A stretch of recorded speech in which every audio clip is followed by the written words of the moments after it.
इस दुनिया में हम दूसरों के जीवन की नाव खेलने नहीं आए हैं, हम तो उन्हें उनकी पतवार पकड़ने की प्रेरणा देने आए हैं। नमस्ते, मैं हूँ राजेंद्र कुमार। एक छोटी सी कहानी, एक माँ और बच्चे की कहानी लेकर के आपके सामने प्रस्तुत हुआ हूँ। एक बार हर 2 वर्ष एक छोटा सा बच्चा जो है वो अपनी माँ के साथ अपने ननिहाल जाता था। इसी तरह हर साल उसकी माँ लेकर जाती थी। एक बार की बात है कि उनके जो हस्बैंड हैं वो एक किराने की दुकान का काम करते थे, तो उसमें उनको जो है घाटा हुआ। जब घाटा हुआ तो बच्चा, तब वो 10 साल का हो गया था, तो बच्चा ने कहा कि माँ से कि माँ अब छुट्टी हो गई, मई जून की छुट्टी हो गई, अब तो हम नानी के यहाँ जाएंगे, ननिहाल जाएंगे।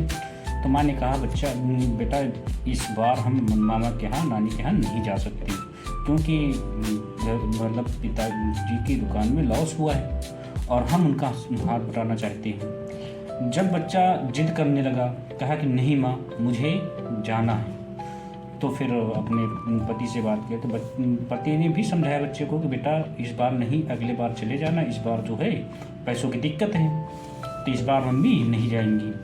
तो बच्चा फिर भी जिद करता है कि नहीं मुझे जाना है तो जाना है। फिर क्या होता है कि मम्मी कहती है अच्छा आप चले जाओ, मैं नहीं जाऊंगी। तो बच्चा तैयार हो जाता है। जब बच्चा तैयार हो जाता है तो बच्चे को स्टेशन पर ले जाती है माँ छोड़ने के लिए। तो माँ को भी घबराहट होती है कि बच्चा भी छोटा है और जाएगा अकेले इतनी दूर, कैसे जाएगा कैसे नहीं, रास्ते में क्या हो सकता है क्या नहीं हो सकता है। माँ ने एक चिट्ठी लिखी और चिट्ठी लिखकर अपने बैग में रख लिया और बच्चे को ट्रेन में बैठा दिया। जब बच्चा ट्रेन में बैठा तो बहुत मग्न था, भाई मैं ननिहाल जा रहा हूँ। बच्चा जब ट्रेन वहाँ से निकल गई, स्टेशन से ट्रेन निकल गई, निकलने के बाद उसको घंटे 2 घंटे तो बहुत अच्छा महसूस कर रहा था कि मैं अकेला जा रहा हूँ, ट्रेन में बैठा हूँ, बहुत खुश था। घंटे 2 घंटे बाद उसको फिर अपनी माता और पिताजी की याद आने लगी और वहाँ नए नए चेहरे, कभी दूसरे के साथ बैठा नहीं, अकेले गया नहीं कहीं, अब माता पिता से साथ छूटा है। और फिर उसने क्या किया, तो माँ ने एक चिट्ठी दिया था, कहा कि बच्चा जब आप घबराना तो इस चिट्ठी को खोल के पढ़ लेना। बच्चे ने कहा ठीक। तो फिर चिट्ठी निकाल, वही चिट्ठी अपने बच्चे को दे दी। तो बच्चे ने चिट्ठी निकाली और उसको पढ़ा। तो चिट्ठी में लिखा था कि बेटा परेशान मत होना, मैं आपके पीछे वाली बोगी में बैठी हूँ। बच्चा फिर उस चिट्ठी को पढ़ने के बाद अब अपना जो है खुश हो जाता है। घंटे 2 घंटे फिर बीतती है, तो उसके बाद उसी कंडीशन में फिर आ जाता है। फिर उसी चिट्ठी को पढ़ता है कि बेटा आप जो है घबराना मत, मैं आपके पीछे वाली बोगी में बैठी हूँ। जब स्टेशन पर पहुँचता है तो उसका मामा स्टेशन लेने आ जाता है।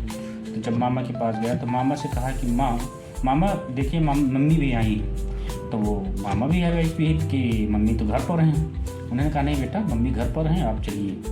कहा नहीं मामा है, मम्मी है, इसमें जो है देखिए चिट्ठी मुझे लिख के दी है।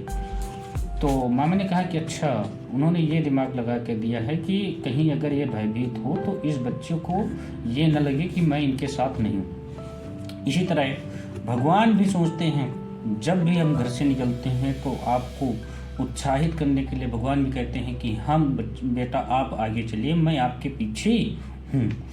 तो इस कहानी से मुझे कुछ सीख मिली हो तो आप एक बार लाइक करें और वीडियो को सब्सक्राइब करें।